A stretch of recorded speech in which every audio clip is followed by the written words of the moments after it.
Halo, selamat malam teman-teman. Selamat malam, Bang. Selamat malam, Bang. Selamat malam. Ya, oke, kita mulai ya. Tapi sebelum kita mulai seperti biasa, mari kita nyalakan videonya dulu sebentar.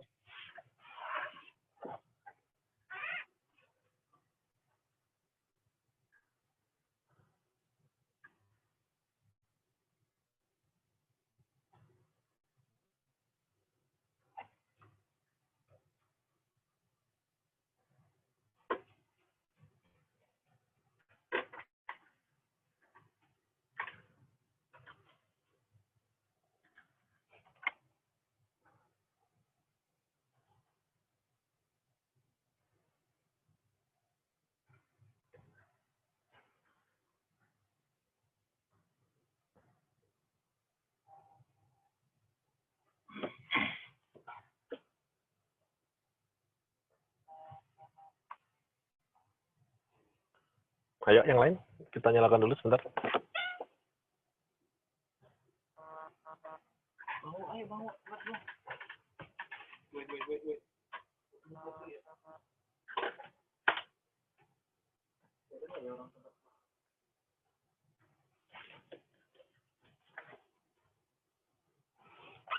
Oke, saya screenshot ya. Siapkan senyum Pepsodent-nya.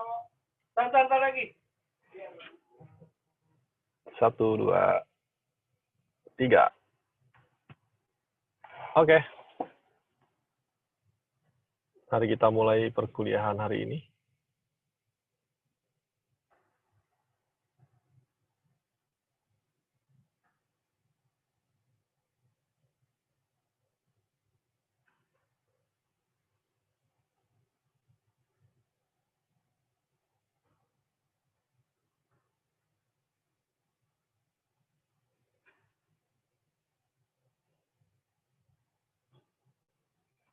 Ya, oke, kita mulai ya teman-teman ya. Sebelumnya, Assalamualaikum warahmatullahi wabarakatuh. Selamat malam, salam sejahtera buat kita semua. Semoga teman-teman senantiasa sehat dimanapun teman-teman berada.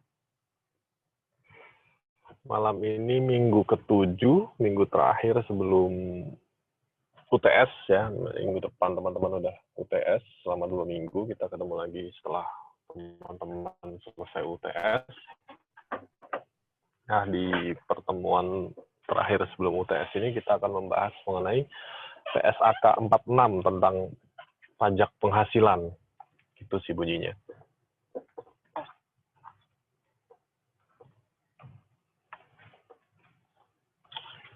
Ya, dan kita nanti akan membahas 5 bab, gitu ya, 5 bagian. Pertama itu pengantar, nanti kita akan membahas mengenai pajak kini, kewajiban pajak kini, dan aset pajak kini.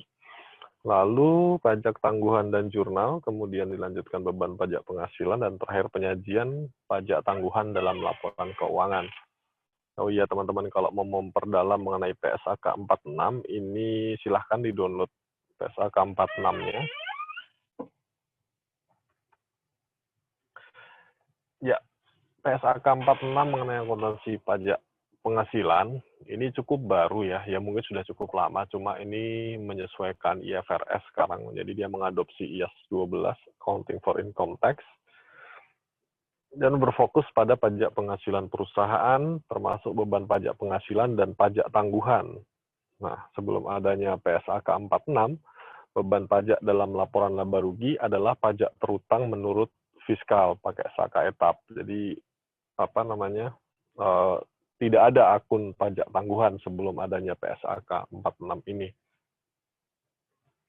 Nah, di PSAK 46 tahun 97 yang efektif per 1 Januari 99 untuk perusahaan listed dan 1 Januari 2001 untuk perusahaan yang non-listed di bursa, beban pajak jadi ada 2, yaitu ada beban pajak kini dan beban pajak tangguhan. Terus juga ada di situ aktiva atau kewajiban pajak tangguhan. Nah, kemudian PSAK ini direvisi di tahun 2010 dengan adanya konvergensi IFRS, menyesuaikan dengan IAS 12, Accounting for Income Tax, mengenai ilustrasi dan definisi. Nah, perbedaan dengan IAS 12, perbedaan dengan IFRS itu adalah definisi pajak tangguhan, konsolidasian, pajak final, dan juga SKP. Nah, kemudian pas di PSHK 46 terbaru, revisi 2013, itu pengaturan pajak final dan hal khusus itu dihilangkan. Tapi ditambahkan adanya pajak tangguhan aset yang tidak disusutkan dan properti investasi. Kedepannya kita mengharapkan pasti ada revisi lagi gitu ya, terkait dengan akuntansi pajak penghasilan ini. Seperti yang sering kali kita bahas mengenai perbedaan antara akuntansi dan pajak, bahwa akuntansi itu kembali berdasarkan PSAK, pajak itu berdasarkan undang-undang dan regulasi perpajakan. Maka atas dua ketentuan yang berbeda ini tidak bisa dihindari adanya perbedaan. Nah, perbedaan antara akuntansi dan pajak, antara PSAK dengan undang-undang perpajakan dan peraturan di bawahnya itu menghasilkan beda permanen dan beda temporer. Nah, kalau beda permanen itu kemarin sudah jelas ya, jadi bedanya tentu saja nanti juga akan dibahas lagi, bedanya itu lebih yang tidak akan menimbulkan adanya dispute antara akuntansi dan pajak di masa yang akan datang. Sementara kalau beda temporer itu dia di suatu hari nanti setelah selesai masanya atau periode tertentunya, nanti beban pajak dan akun beban di akuntansi itu pada akhirnya menghasilkan nilai yang sama. Itu makanya namanya beda temporer. Nah, beda temporer ini akan menghasilkan akun pajak tangguhan, bisa berupa aset dan liabilitas, bisa juga ada di beban atau pendapatan.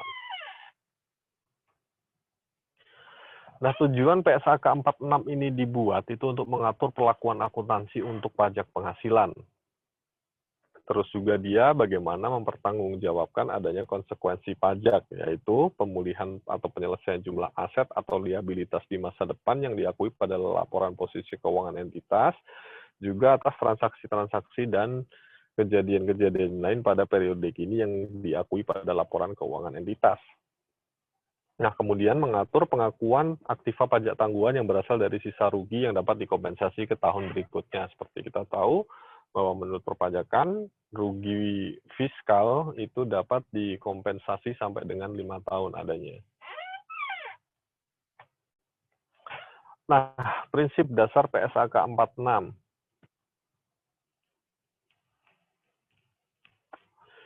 Pajak penghasilan kurang bayar di tahun berjalan atau terutang diakui sebagai liabilitas pajak kini. Sedangkan jika PPh-nya itu lebih bayar, diakui sebagai aset pajak kini. Cukup jelas kalau masalah ini ya. Kemudian, konsekuensi pajak periode mendatang dengan adanya perbedaan temporer kena pajak atau taxable temporary differences diakui sebagai liabilitas pajak tangguhan. Sedangkan efek perbedaan temporer yang boleh dikurangkan di masa yang akan datang atau istilahnya deductible temporary differences, dan sisa kerugian yang belum dikompensasikan diakui sebagai aset pajak tangguhan. Kemudian pengakuran liabilitas dan aset pajak didasarkan pada peraturan perpajakan yang berlaku. Nah, tapi hanya itu saja, sementara efek perubahan peraturan perpajakan yang akan terjadi di kemudian hari tidak boleh diantisipasi atau diestimasikan. Sebagai contoh, misalnya seperti kita tahu dengan adanya dengan adanya Perpu 1 yang di awal tahun kemarin, di mana tarif PPh badan itu akan turun dari sekarang 25 menjadi 22 di tahun ini, dan menjadi 20 di 2 tahun mendatang setelah tahun 2022, maka nilai itu tidak boleh diantisipasi di tahun ini, ya dianggap berarti tahun ini membayar lebih besar misalnya, itu tidak boleh.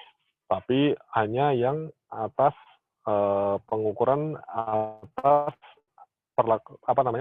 pengukuran liabilitas dan aset pajaknya itu atas peraturan yang berlaku pada saat ini gitu ya. Kemudian penilaian kembali aset pajak tangguhan harus dilakukan setiap tanggal neraca gitu. Jadi ada kemungkinan gitu, karena ada kemungkinan pemulihan aset pajak tangguhan direalisasikan di periode mendatang itu bisa terjadi, bisa tidak. Makanya realisasinya bisa diakui di tahun ini semua, meskipun tadinya mungkin sudah dicadangkan, bukan dicadangkan, ya dicatat sebagai aset, tapi direalisasikan di tahun ini semua juga bisa seperti itu. Nanti ada contohnya di belakang, kita akan bahas lebih dalam mengenai ini.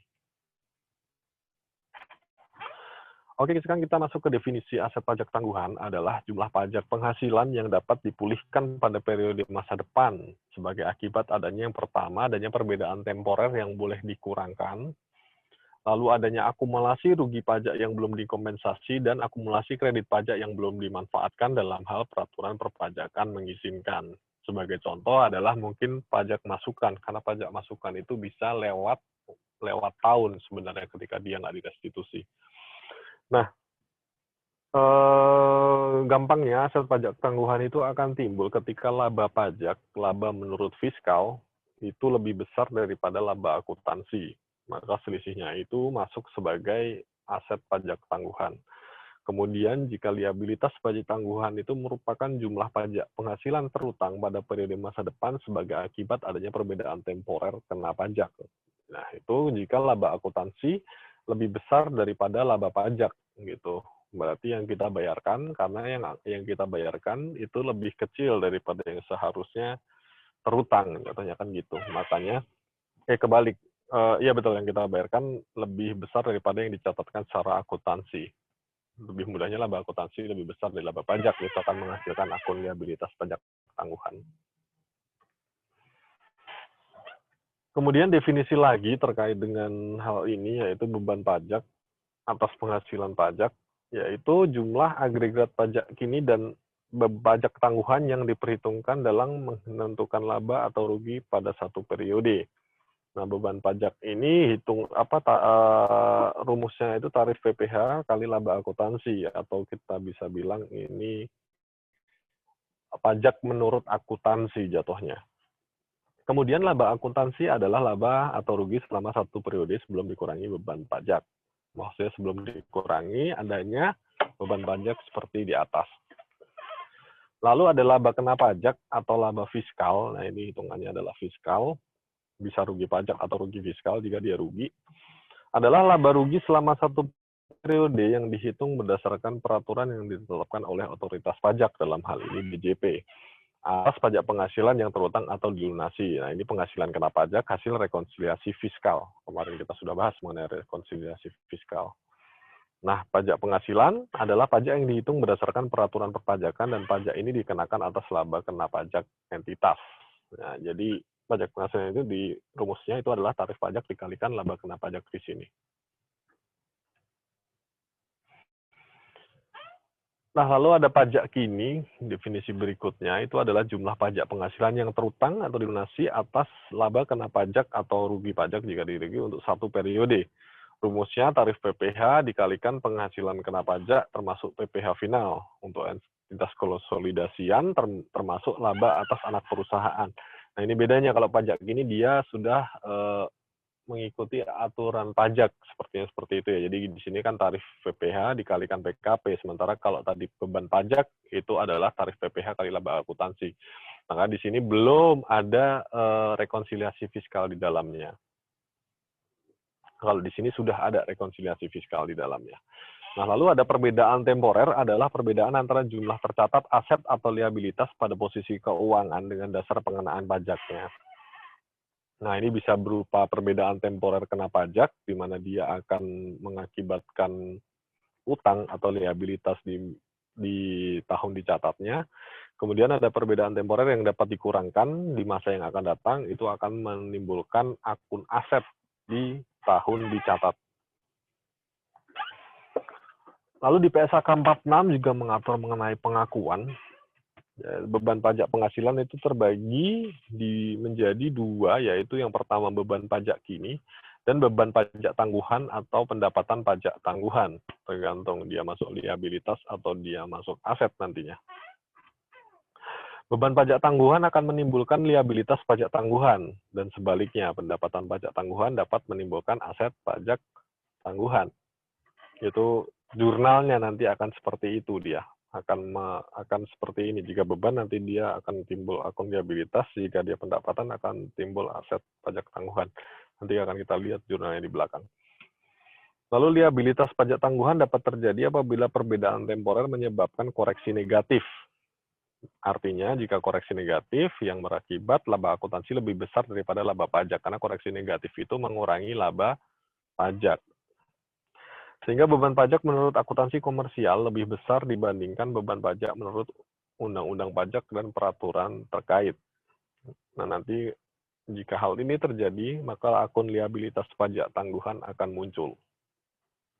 Kemudian aset pajak tangguhan itu dapat terjadi apabila perbedaan temporer menyebabkan koreksi positif. Koreksi positif berarti laba pajaknya bertambah dibandingkan laba akuntansi.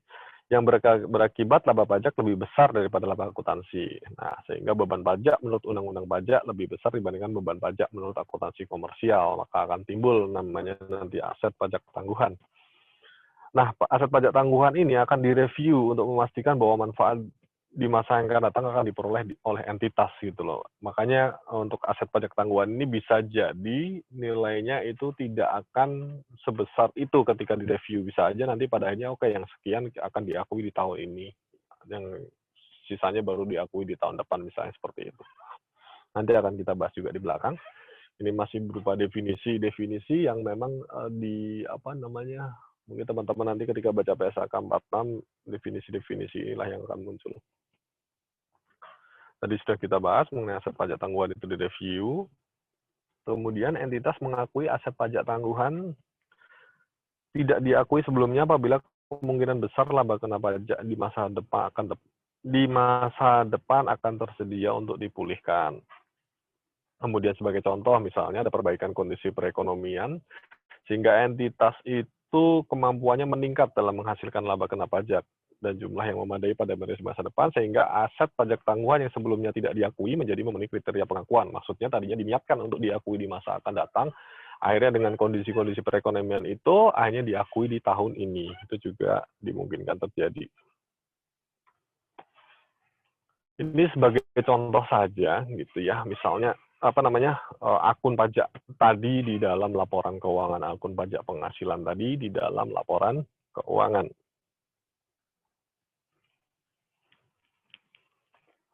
Nah, misal di akun aset itu ada piutang restitusi pajak.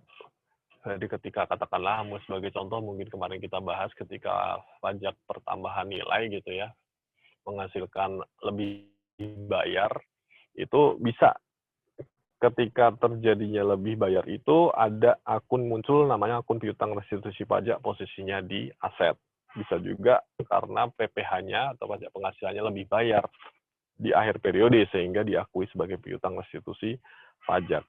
Lalu kemudian ada juga akun pajak dibayar di muka di aset, ini terdiri dari kredit-kredit pajak yang belum digunakan pada saat itu.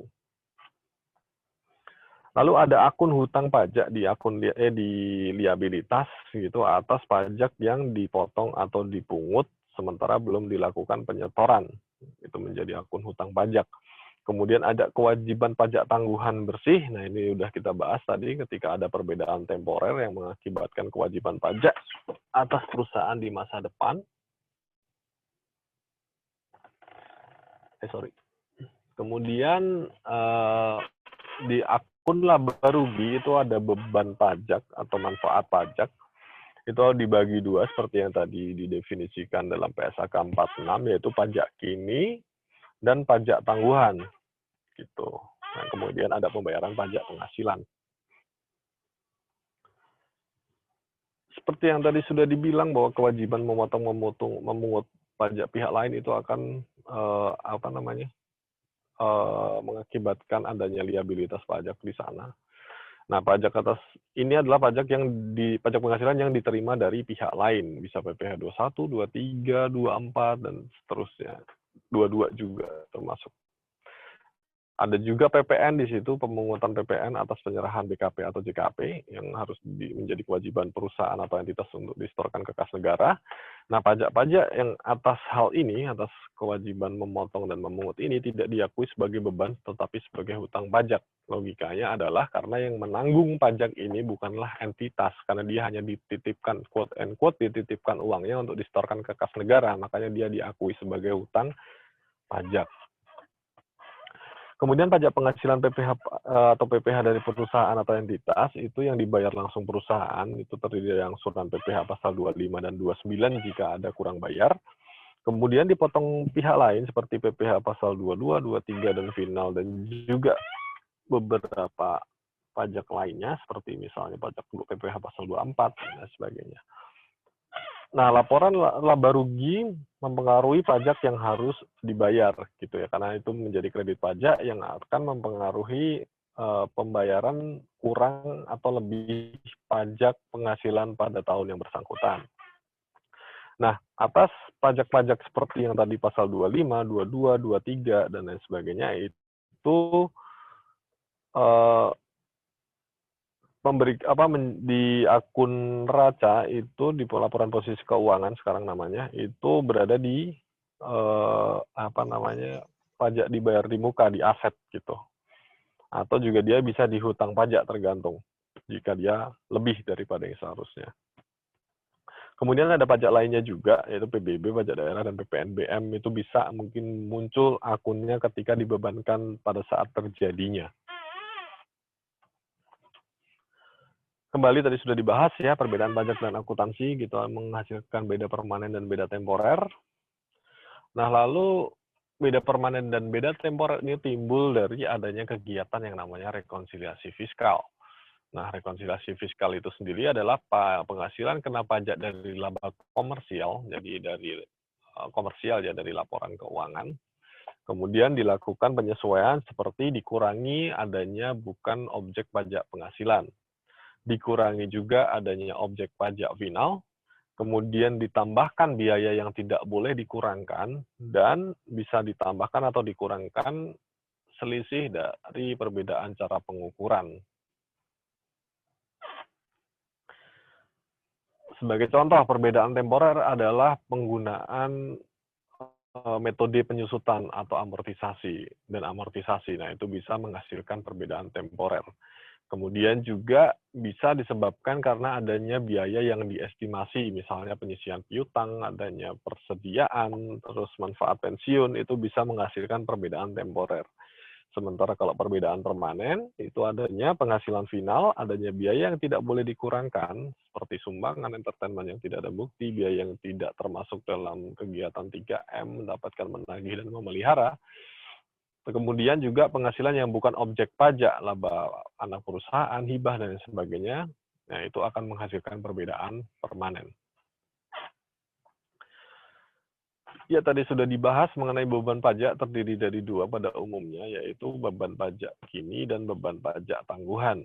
Pajak kini itu adalah penghasilan kena pajak hasil rekonsiliasi fiskal dikalikan tarif corporate tax. Sementara pajak tangguhan itu adanya perbedaan temporer atau kompensasi kerugian yang dapat dikurangkan atau kredit pajak yang belum dimanfaatkan. Gampangnya adalah selisih antara laba komersial dengan laba fiskal dikalikan dengan tarif. Itu adalah akun beban pajak tangguhan.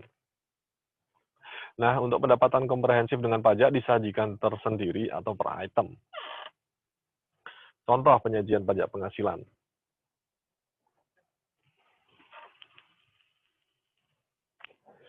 Jadi misalnya di laba rugi dia ada laba sebelum pajak, kemudian dikurangi dengan pajak kini dan pajak tangguhan, di situ ketemu laba tahun berjalan dari operasi yang dilanjutkan. Kemudian di situ ada atau tidak pendapatan atau kerugian operasi yang dihentikan, ketemulah laba bersih tahun berjalan. Kemudian ada juga pendapatan komprehensif berapa, terus dikaitkan dengan pajak penghasilan terkait pendapatan komprehensif. Nah, pajak penghasilan ini mungkin teman-teman notice ini dipisahkan dari pajak kini atau pajak tangguhan di laba sebelumnya. Di sini. Nanti kalau pajak penghasilan yang terkait penghasilan komprehensif, maka dia dimasukkan di sini. Baru ketemu total laba komprehensif, dan kemudian baru dihitung laba yang dapat diatribusikan kepada pemilik entitas induk dan kepentingan pengendali.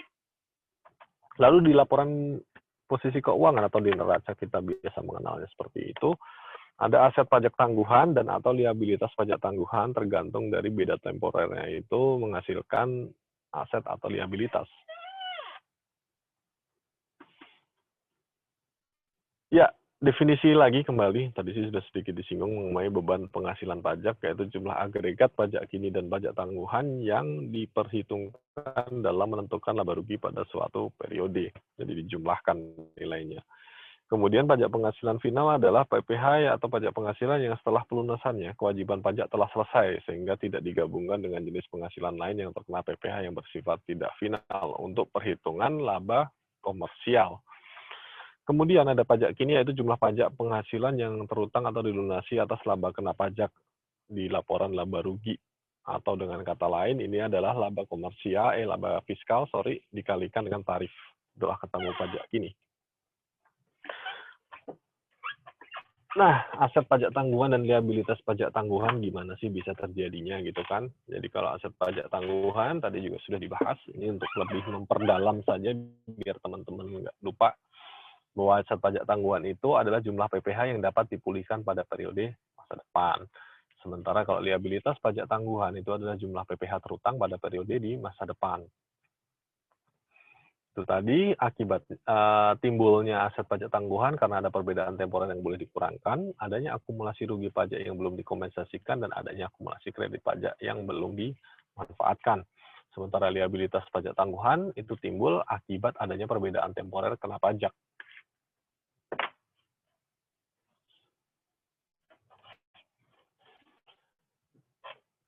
Sekarang kita sudah masuk ke contoh jurnal pajak kini.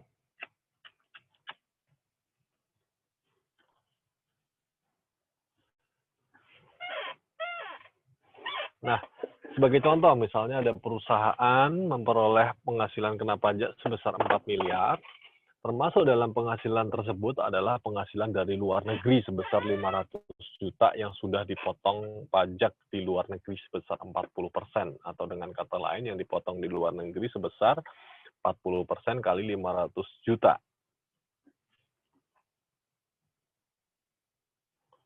Atau sekitar 200 juta. Kemudian jumlah pajak yang telah dipotong pihak lain ada PPh pasal 21 sebesar 500 juta, PPh 26 sebesar 100 juta atas gaji ekspat, PPh final 60 juta, PPh 23 tidak final sebesar 120 juta, and so on. Sampai dengan pajak kini anak perusahaan 300 juta. Nah, perusahaan mencatat pembayaran pajak dibayar di muka untuk baik final maupun tidak final sebagai pajak dibayar di muka gitu ya. Kemudian asumsi tarif pajak PPh pasal 2 PPh badannya 25%. Pencatatannya gimana? Kita hitung dulu. PKP atau penghasilan kena pajak 4 miliar.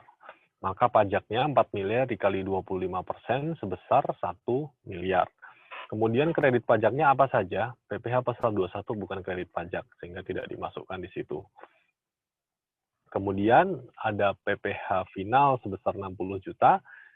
Tadi juga sudah dibahas bahwa PPh final itu selesai kewajibannya yang tidak diperhitungkan lagi dalam menghitung laba fiskal.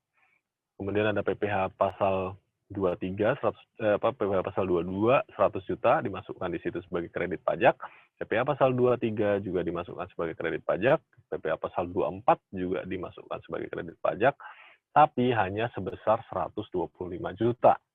Di sini kan keterangannya dia 200 juta. Kenapa 125 juta? Kemarin kita sudah membahas mengenai penghitungan PPh pasal 24 itu tidak semuanya bisa diakui sebagai kredit pajak. Tapi yang diakui sebagai kredit pajak adalah bagian dari penghasilan luar negeri dibagikan dengan total peredaran usaha si perusahaan itu sendiri, dikalikan dengan tarif PPh terutang. Dengan kata lain, rumusnya 500 juta dibagi 4 miliar dikali PPh yang terutang di dalam negeri. Totalnya 1 miliar tadi kan. Nah, itu sehingga ketemu 125 juta. Kemudian PPh 25 ada dari keterangannya juga di bawah 500 juta, sehingga PPh pasal 29 atau PPh yang masih harus dibayar adalah 155 juta. Jurnalnya adalah beban pajak 1 miliar, gitu ya, seperti ini. Kemudian kreditnya adalah pajak dibayar di muka PPh pasal 22, pajak kimia atau pasal 23, 24, 25, dan utang PPh pasal 29. Kemudian beban pajak juga atas pajak yang sudah dibayar final langsung diakui pada saat itu juga. Sebesar 60 juta ditambah pajak dibayar di muka PPh pasal 24. 75 juta, yaitu selisih dari yang boleh dikreditkan hanya 125 juta, sementara dia sudah membayar sebesar 200 juta, which is 500 kali 40%, selisihnya langsung dibebankan di tahun berjalan gitu. Sehingga beban pajaknya ada bertambah 135 juta. Nah, di beban pajak parent sendiri, seperti yang teman-teman bisa lihat, ini ada 1 miliar, ada 135 juta dijumlahkan gitu ya, menjadi 1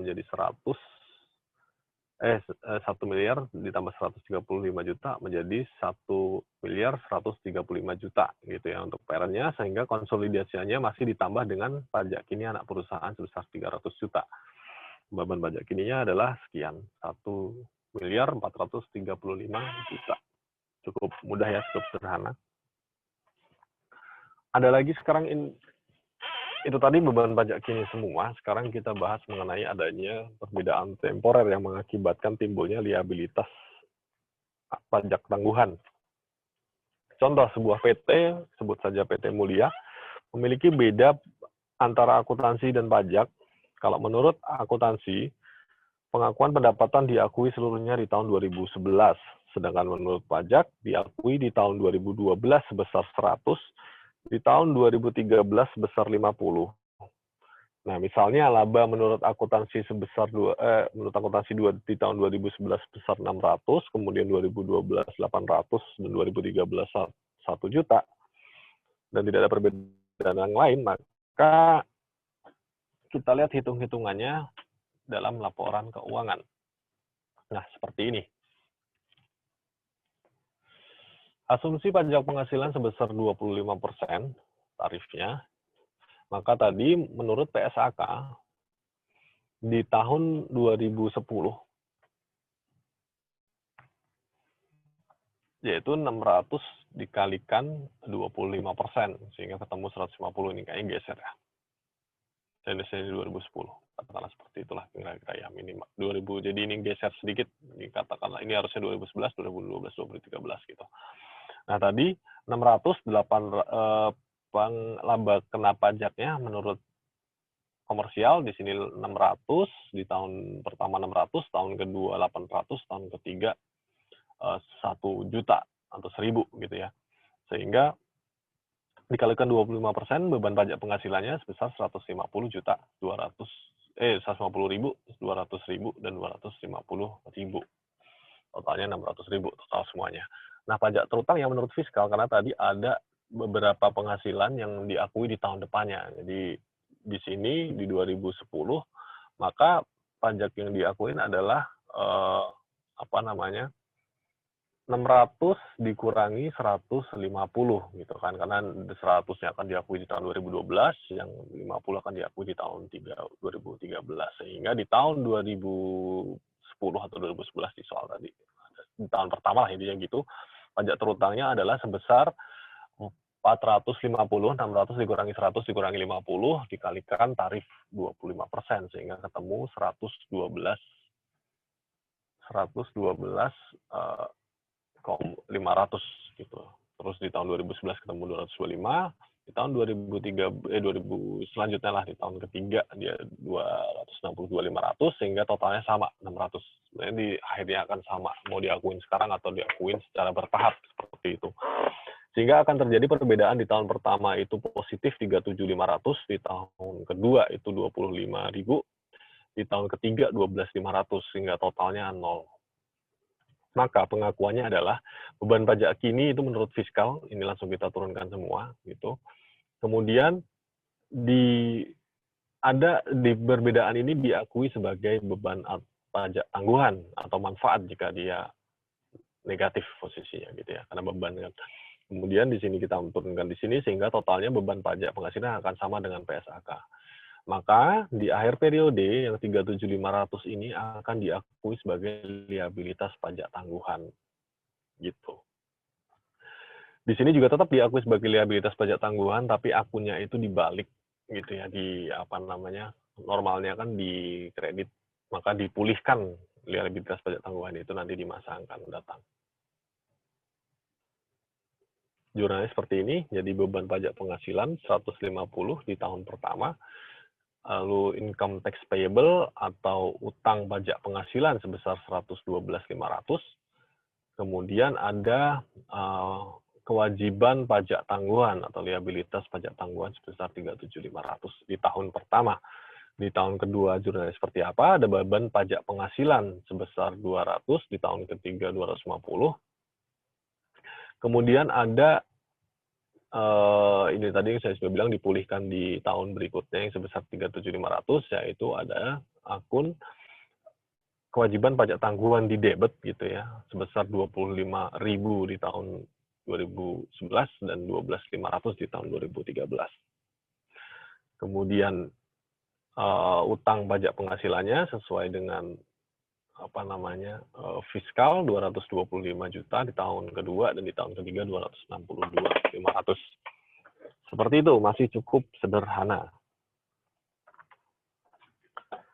Lalu kemudian kita contohkan adanya perbedaan temporer yang menghasilkan akun aset pajak tangguhan. Sebagai contoh, sebuah perusahaan PT Mawar seperti itu memiliki saldo aset pajak tangguhan sebesar 300.000. Kemudian pada akhir tahun 2012 yang muncul karena perbedaan itu munculnya karena ada perbedaan temporer sebesar 1.200.000 di mana tarif pajaknya 25%. 25% dikalikan 1.200.000 maka ada aset pajak tangguhan sebesar 300.000. Nah, pada akhir tahun 2013 aset pajak tangguhan secara kumulatif meningkat sebesar menjadi 500.000, meningkat 200.000 pada tahun 2013 itu penghasilan kena pajak yang ada adalah 5 juta. Nah, ketika direview aset pajak tangguhan sebesar 60.000 itu di tahun 2012 dilakukan review itu tidak dapat dipulihkan di masa mendatang, belum termasuk 500 tambahannya di tahun 2013. Seperti apa jurnalnya? Hitung-hitungannya dulu. Yang pertama, kita akhir tahun 2012 dia ada perbedaan temporer 1.200.000 yang akan menghasilkan akun aset pajak tangguhan sebesar 300.000.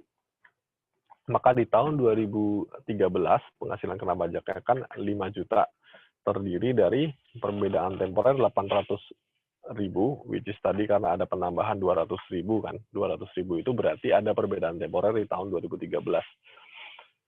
Nah, karena ini aset bentuknya, maka berarti penghasilan kena pajak secara pajak lebih besar daripada fiskal. Sehingga untuk menghitung laba sebelum pajak fiskalnya dikurangkanlah 5 juta dengan 5.800. Sehingga laba sebelum pajak menurut PSAK 4.200.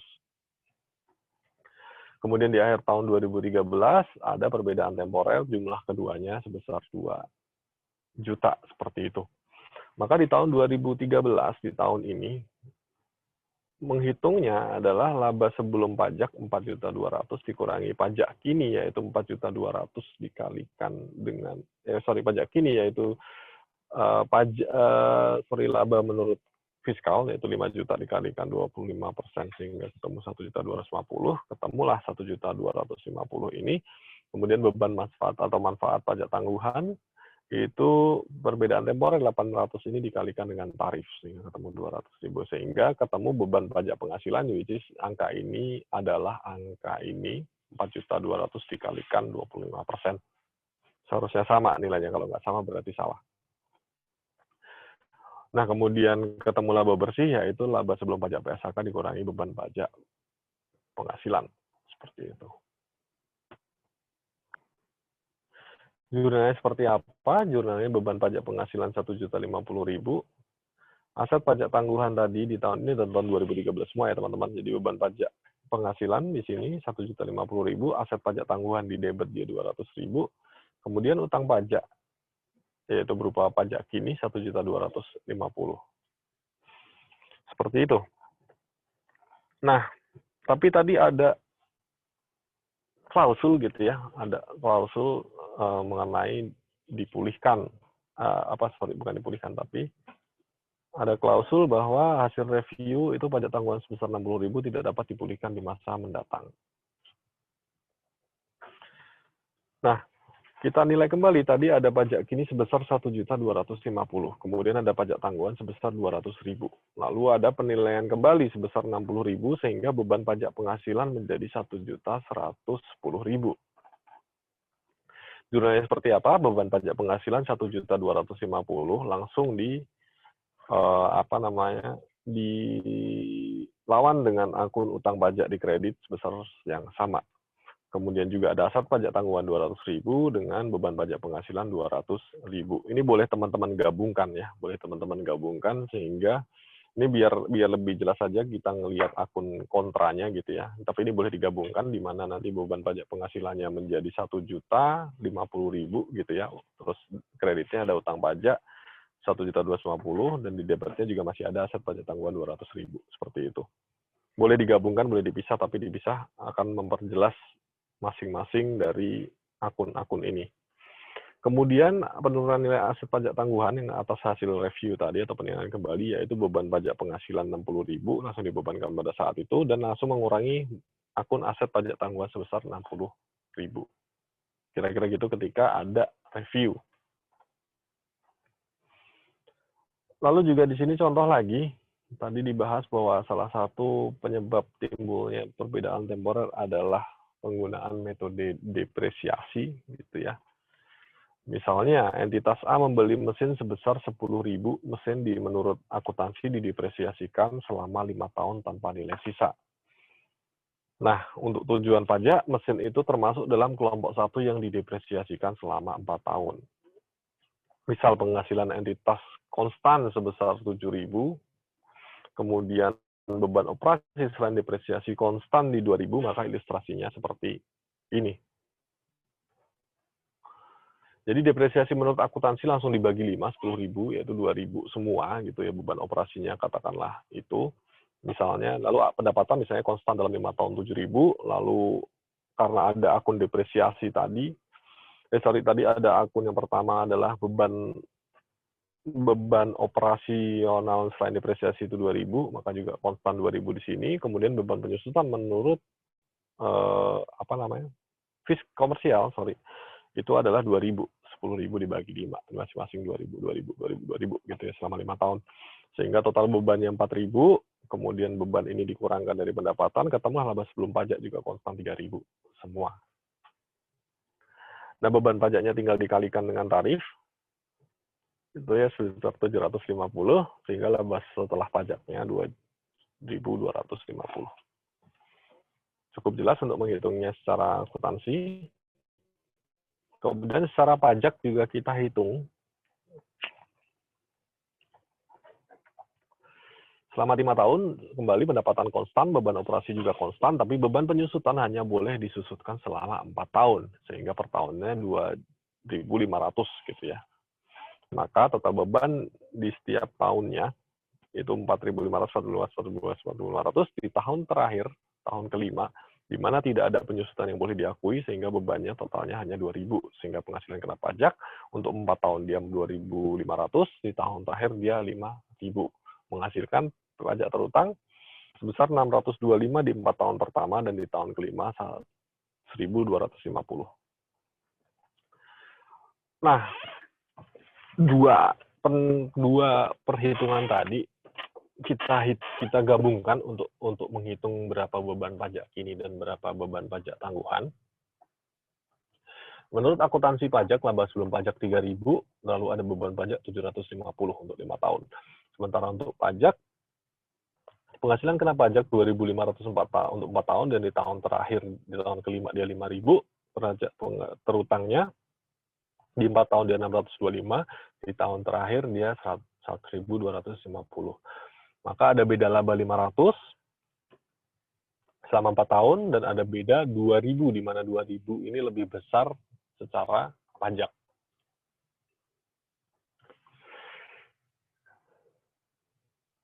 Kemudian perbedaan pajak yang dibayarkan menurut akuntansi dan pajak, itu ada 125 untuk 4 tahun, di mana pajak menurut akuntansi lebih besar daripada pajak menurut komersial, menurut fiskal. Pajak menurut komersial lebih besar daripada menurut fiskal. untuk 4 tahun, sementara di tahun terakhir lebih besar dari hitung-hitungan menurut fiskal. Kemudian sehingga menghasilkan liabilitas pajak tangguhan, yaitu selisih antara pajak terutang menurut pajak dengan pajak. Perbedaan pajak ini, liabilitas pajak tangguhan, jadi dia dijumlahkan, jadi di tahun pertama dia 125, kebawa di tahun berikutnya menjadi 250, ditambah lagi di tahun berikutnya ada 125 lagi menjadi 375, 375 ini ditambah lagi ada penambahan di tahun keempat 125 menjadi 500, sementara di tahun terakhir ada counternya untuk besar 500 sehingga total liabilitas pajak tanggungan di tahun terakhir itu adalah 0. Maka perhitungan untuk beban pajaknya seperti ini. Teman-teman bisa baca sendiri. Nah, lalu jurnalnya seperti apa? Jurnalnya untuk tahun 2011 sampai 2014 sama, di mana beban pajak tangguhan sebesar 125 menimbulkan akun liabilitas pajak tangguhan 125. Terakumulasi sampai dengan 2014 sehingga akun liabilitas pajak tangguhan itu totalnya 500 di tahun 2014. Nah, di tahun 2015 ketika beban pajak tangguhannya itu lebih besar gitu ya, sehingga dibalik jurnalnya gitulah. Nah, ini sehingga di akhir tahun 2015 sudah tidak ada lagi akun liabilitas pajak tangguhan atau nilainya sudah menjadi 0. Seperti itu. Di suatu titik nanti, seperti biasa, namanya perbedaan temporer, seperti yang dijelaskan di awal, di satu titik maka perbedaan itu akan menjadi 0. Kemudian ada contoh lagi, contoh terakhir ini sepertinya. Mengenai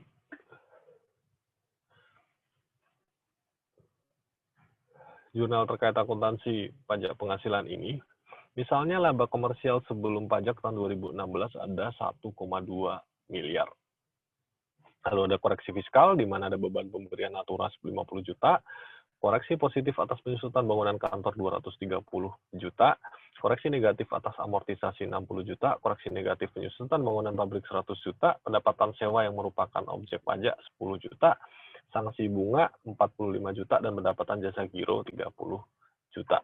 Nah, seperti teman-teman tahu kenapa ini juga masuk dalam koreksi fiskal, karena ini masuk dalam pajak penghasilan final yang tidak diperhitungkan dalam laporan laba rugi komersial. Ada kredit pajak PPh pasal 22 sebesar 30 juta, PPh pasal 23 5 juta, kemudian 24 50 juta, dan 25 100 juta. Hitung-hitungannya seperti apa? Hitung-hitungannya pertama, perhitungan pajak terutangnya, laba komersial sebelum pajak 1,2 miliar. Ada koreksi perbedaan tetap tadi atas biaya yang tidak boleh dikurangkan atau penghasilan yang tidak boleh diakui karena final atau karena bukan objek. Nah, di sini natura ada 50 juta, pendapatan sewa ada koreksi positif juga 10 juta, sanksi bunga ada koreksi positif 45 juta, sementara pendapatan jasa giro ada koreksi negatif 30 juta, sehingga total dari koreksi perbedaan tetap ada 75 juta untuk koreksi positif, sehingga menambah jumlah laba komersial sebelum pajak, sehingga totalnya setelah koreksi perbedaan tetap menjadi 1.275 juta. Kemudian ada koreksi perbedaan temporer, penyusutan bangunan kantor ada koreksi positif 230 juta, amortisasi 60 juta, dan kemudian amortisasi minus ada koreksi negatif di situ 60 juta, dan penyusutan bangunan pabrik ada koreksi negatif juga 100 juta, sehingga total koreksi perbedaan temporer ada 70 juta secara positif, sehingga total penghasilan kena pajak menurut fiskal setelah dilakukan rekonsiliasi fiskal itu menjadi 1.345 juta. Nah, itu dikalikan tarif 25% ketemu PPh terutang ya, dikurangi dengan kredit pajak yang tadi sudah disebutkan, total kredit pajaknya 185 juta, menghasilkan PPh kurang bayar 151.250.000. Nah, terus kemudian karena perbedaan temporer itu menimbulkan koreksi positif, ini ya, perbedaan temporer sebesar 70 juta, kalau ini tidak menghasilkan perbedaan temporer, maka ada akun aset pajak tangguhan, karena ini bentuknya positif ya. Jadi ada akun aset pajak tangguhan sebesar 25%, tarifnya dikalikan perbedaan tadi 70 juta, sebesar 17.500.000. Jurnalnya seperti apa? Jurnalnya ada beban pajak kini 336 juta, ini gitu ya, beban pajak kini. Kemudian ada aset pajak tangguhan, ini, gitu ya, 17.500.000.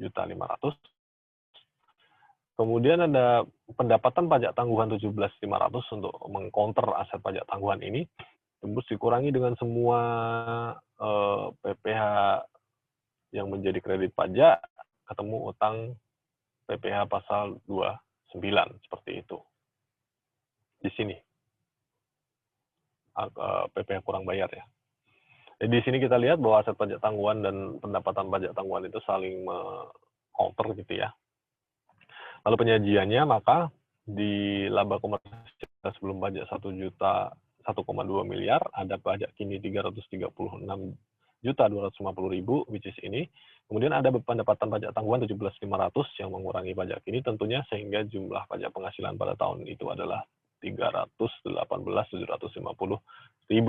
Kemudian ada laba komersial setelah pajak, sehingga ketemunya adalah ini dikurangi ini adalah 881.250.000. Cukup sederhana juga. Nah, ini ada latihan PSAK. Ini saya minta teman-teman kerjakan sekarang. Soalnya seperti itu, nanti saya bagikan di grup, teman-teman kerjakan sekarang. Lalu teman-teman email jawabannya, jadi ada 4 soal di situ, jadi disuruh menghitung penghasilan kena pajak, menghitung PPh terutang, dan PPh kurang atau lebih bayar, kemudian jumlah aset pajak tangguhannya berapa, dan susun ayat jurnal dan penyajiannya dalam laporan keuangan seperti contoh sebelumnya. Ini untuk ngisi nilai kuis aja, karena ada penilaian kuis juga kan, kita belum kuis sampai dengan UTS, ini silahkan teman-teman kerjakan sebelum waktu kuliah kita habis. Nanti jawabannya di email ke email saya. Nanti emailnya saya bagikan juga di grup. Jadi gitu, artinya teman-teman bisa baca di situ untuk lebih memperdalam mengenai akuntansi pajak penghasilan ini. Maka materinya hanya sampai di situ saja. Sebelum teman-teman mengerjakan kuis, mungkin ada yang mau ditanyakan dulu, karena kuisnya cukup mudah sih, jadi tidak perlu waktu terlalu lama. Silakan jika ada yang mau ditanyakan.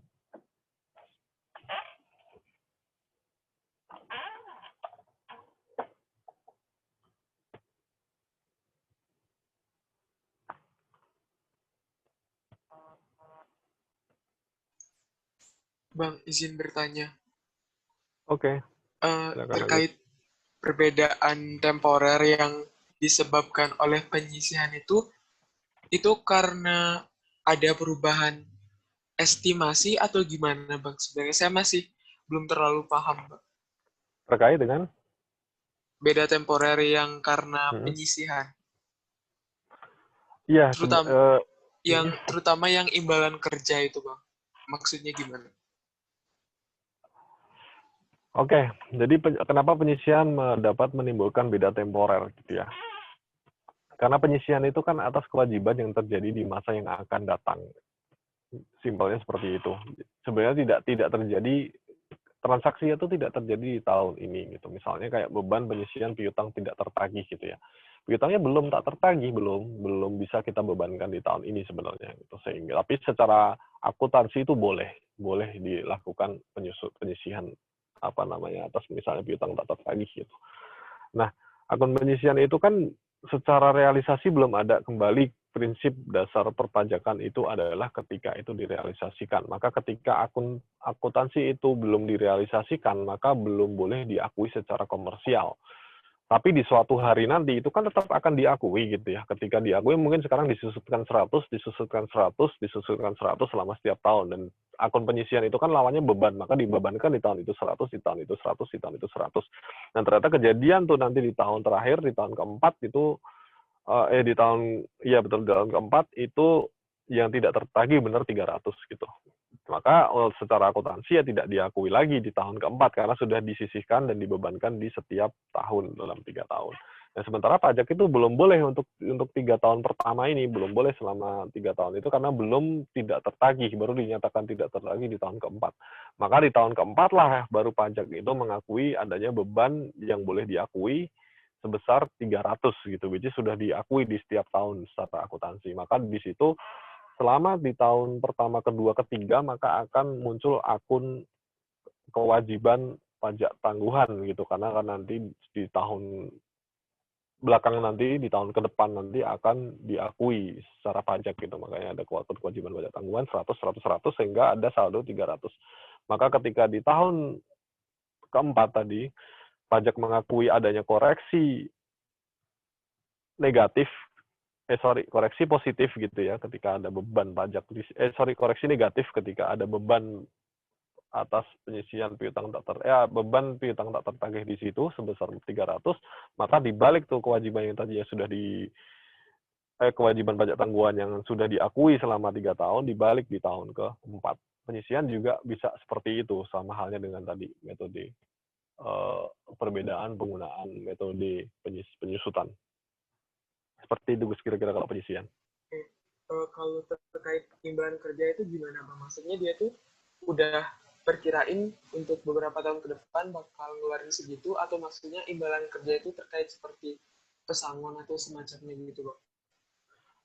Imbalan kerja yang dimaksud, kalau imbalan kerja belum bisa seperti itu kan, yang bisa seperti itu kan dicadangkan itu adalah pensiun kan sekaligus di akhir. Secara akuntansi mungkin dia dicicil pengakuannya menjadi penyisian pensiun di awal gitu ya. Seperti tadi contohnya mungkin 100 nanti di akhir baru diberikan di tahun keempat. Maka akuntansi boleh mencatat tuh 100 selama setahun sampai dengan setiap tahun, maka di akhir dia tidak mencatat lagi. Sementara pajak baru dicatat di akhir nanti ketika itu direalisasikan. Prinsipnya sama sih seperti itu juga. Kalau imbalan kerja lebih ke kayak pensiun sih setahu saya. Iuran pensiun. Terima kasih Bang. Soalnya kemarin tuh di laporan keuangan yang saya lihat itu ada liabilitas pajak tangguhannya itu ada imbalan kerja sama imbalan pasca kerja juga gitu. Jadi saya agak bingung. Ya, imbalan pasca kerja itu seperti pensiun sih biasanya bunyinya seperti itu.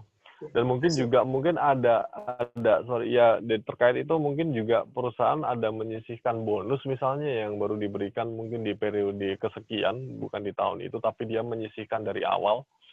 Itu akan juga menimbulkan kewajiban pajak tangguhan. Karena prinsipnya adalah ketika biaya-biaya itu belum diberikan di tahun itu, maka pajak tidak akan mengakui. Pajak hanya mengakui ketika memang direalisasikan atau dibayarkan. Nah, kamu pasti akan notice juga di tahun yang masalah imbalan itu, di tahun terjadinya imbalan itu, yang diakui adalah beban dan tidak ada arus kas keluar. Arus kas keluar itu baru nanti terjadi ketika direalisasikan. Nah, disitulah pajak baru mengakui. Sehingga di tahun-tahun awal dia akan mengakibatkan timbulnya akun utang pajak tangguhan atau liabilitas pajak tangguhan. Gitu, Gus, kira-kira. Ya, makasih, Bang. Oke. Ada lagi yang ingin ditanyakan? Mau tanya Bang. Siap. Saya masih bingung itu pajak tanggungan itu sebenarnya bagaimana Bang? Yang kapan dapat dipulihkan itu maksudnya gimana Bang? Apakah secara komersil atau secara fiskal dapat dipulihkan? Apakah nanti di akhir dapat si pengusaha itu ada utang pajak dari deferrednya sendiri atau bagaimana Bang? Iya, maksudnya dapat dipulihkan di sini adalah di suatu titik nanti. Sebenarnya jadi perbedaan ini ketika kita jumlahkan, misalnya kalau tadi penyusutan kita ya, selama 5 tahun itu kan ada beda-beda sehingga di tahun kelima nanti, di tahun terakhirnya nanti akan sama sebenarnya jumlah bebannya gitu. Nah itu juga sama, yang maksud dipulihkan adalah di endingnya adalah di akhir periode nanti itu jumlahnya akan sama. Baik sekarang diakui penuh sesuai dengan pajak semua atau sesuai dengan akuntansi semua, ataupun sebaliknya, itu maka di akhir tahun nanti jumlahnya akan sama. Di akhir periode, bukan di akhir tahun. Jadi tadi itu, misalnya penyusutan katakanlah dia diakui setiap tahun 200, di tahun kelima diakui 0, kemudian atau diakui 250 selama 200 selama 5 tahun, atau 250 dan 0, itu jumlahnya akan tetap sama-sama 1000 gitu loh. Makanya dipulihkan di akhir tahun nanti, kembali lagi salah, di akhir tahun mulu. Di akhir periode nanti jumlahnya akan sama, makanya disitulah dipulihkan, istilah dipulihkan ada di situ. Karena nanti yang sekarang belum diakui akan diakui di masa yang akan datang. Baik aset maupun kewajiban, seperti itu kira-kira. Izin memastikan, Bang. Jadi nanti teman-teman pada nulis jawaban kuisnya itu di kertas, boleh kertas binder gitu nggak, Bang? Boleh di mana saja, nanti di foto boleh, atau teman-teman langsung ngetik di Excel boleh, atau langsung di email juga boleh. Silakan apapun metodenya, yang penting nyampe ke email saya. Oke. Baik, terima kasih, Bang. Oke.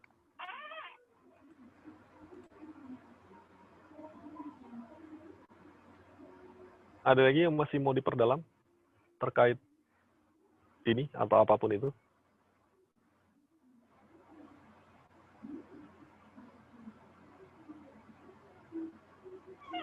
Mau mastiin satu lagi, Bang. Oke. Berarti dasar penghitungan beban pajak tangguhan itu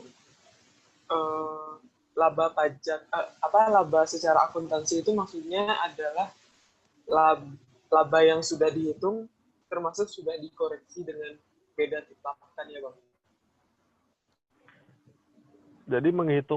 Jadi pajak kini itu paling gampang adalah pajak kini adalah tarif pajak, tarif PPh badannya dikalikan dengan laba setelah rekonsiliasi, itu akan ketemu beban pajak kini. Sementara beban pajak tangguhan paling gampang adalah tarif pajak dikalikan dengan perbedaan hasil rekonsiliasi fiskal yang perbedaan temporer.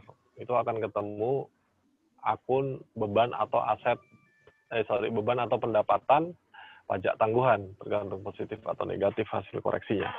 Gitu kira-kira, paling gampang. Berarti maksud laba komersial itu laba yang sudah dihitung perusahaan termasuk sudah dikoreksi beda total. Itu kan gimana? Laba komersial kan ada laba komersial buat itu beban pajak sama laba fiskal buat bentuk pajak ini. Terus laba komersial ini itu berarti laba sebelum pajak yang sebelum perhitungan penghasilan kena pajak itu yang sudah dikoreksi dengan beda. Belum, kalau laba komersial belum dikoreksi fiskal. Jadi kan kalau di akuntansi itu kan, jadi sebenarnya secara akuntansi itu nanti laporan keuangannya akan seperti ini. Dia bunyinya adalah laba sebelum pajak itu which is itu laba komersial, terus dikurangi pajak penghasilan baru ketemu laba setelah pajak kan gitu. Nah, itu secara komersial. Nah, secara komersial itu penghasilan menurut PSAK 46, maka pajak penghasilannya itu dibedakan menjadi dua, harus dibedakan menjadi dua, yaitu beban pajak kini dan beban pajak tangguhan. Nah, beban pajak kini itu ngitungnya itu tadi, tarif dikalikan dengan laba menurut fiskal, which is hasil koreksi, kemudian pajak tangguhannya selisihnya, koreksinya dikalikan dengan tarif. Jadi pajak penghasilan, beban pajak kini dan beban pajak kini ditambahkan dengan beban pajak tangguhan, itu hasilnya adalah laba komersial sebelum dilakukan koreksi fiskal, dikalikan dengan tarif. Itu jumlah pajak penghasilan seluruhnya, kira-kira seperti itu. Nah, itu di breakdown lah menurut PSAK 46 menjadi beban pajak kini dan beban pajak tangguhan. Gitu, Gus, kira-kira. Oke.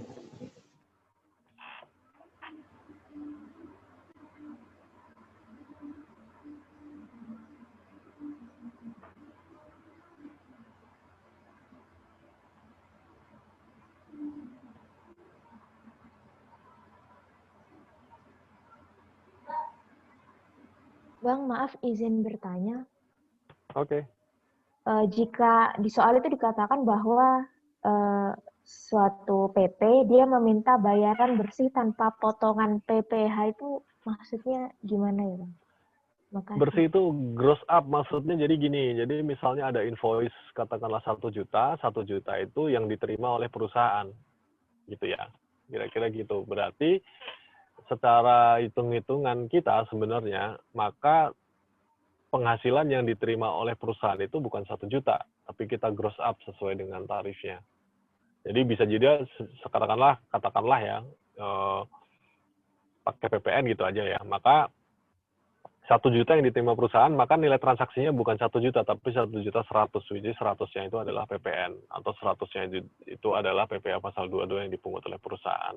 Tapi nilai transaksi yang dicatat adalah 1.100.000, yang dibayarkan ke perusahaan itu 1 juta. Gitu, kira-kira. Kalau dijadikan beban pajak, nggak mungkin, Bang?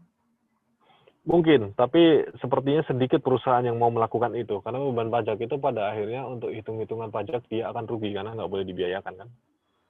Biasanya lebih mending dia menggunakan metode gross up.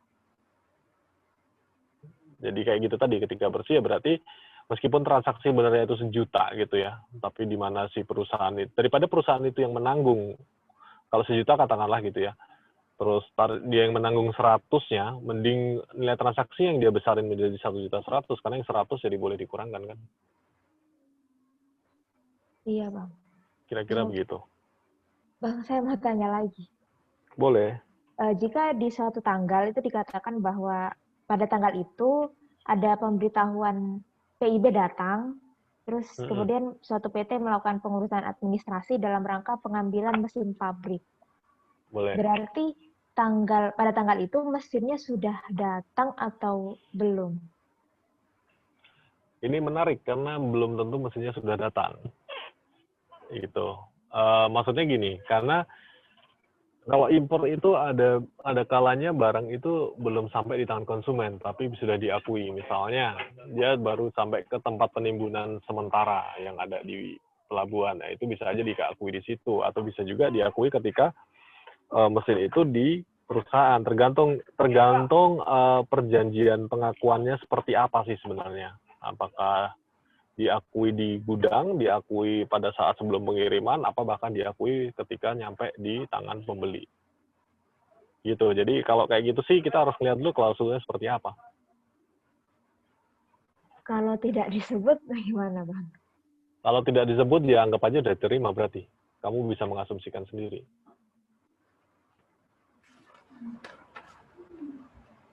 Makasih, Bang.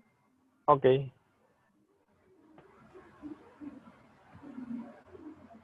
Ada lagi yang mau ditanyakan?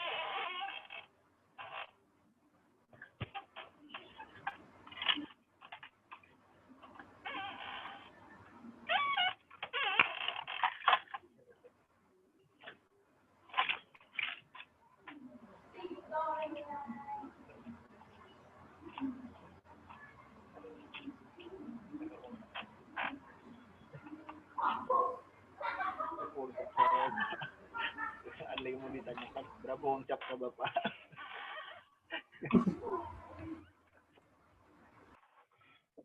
Ayo silakan kalau ada yang mau ditanyakan, nggak harus di masalah materi PSAK 46 sih. Silakan kalau mau tanyakan masalah apapun, nggak ada masalah. Kan teman-teman suka nanya masalah KTTA, boleh. Mumpung ada dosen-dosen KTTA di sekitar saya. Tapi kalau teman-teman sudah tidak sabar ingin mengerjakan kuisnya, juga nggak apa-apa. Nanti kalau mau nanya, boleh seperti biasa di WhatsApp group. Nanti saya share materi hari ini di WhatsApp group ya. Oke, siap Bang. Oke, berarti nggak ada pertanyaan ya. Kalau mau tanya silahkan di WhatsApp group aja. Jadi oke, udah saya share tuh di WhatsApp group ininya, materi hari ini. Oke, jadi untuk sesi Zoom-nya saya sudahi dulu, tapi kembali perkuliahan tidak diakhiri dengan berakhirnya sesi Zoom. Kita masih punya waktu sampai jam 9:30. Kalaupun teman-teman mau nanya beyond itu juga nggak apa-apa, mau jam 12 malam mau nanya ke saya juga nggak apa-apa, paling saya balas besok paginya. Gitu. Silahkan saja. Jangan lupa ngerjakan kuisnya. Kalau kuisnya untuk menambah greget, jadi tetap saya tunggu maksimal sampai dengan jam 9:30 jam perkuliahan kita selesai.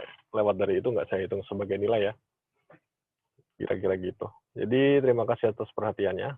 Kurang lebihnya mohon maaf. Semoga bermanfaat buat teman-teman semua. tetap jaga kesehatan, terus jangan lupa belajar.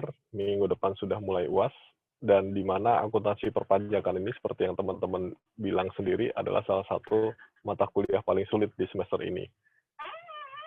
Jadi silahkan.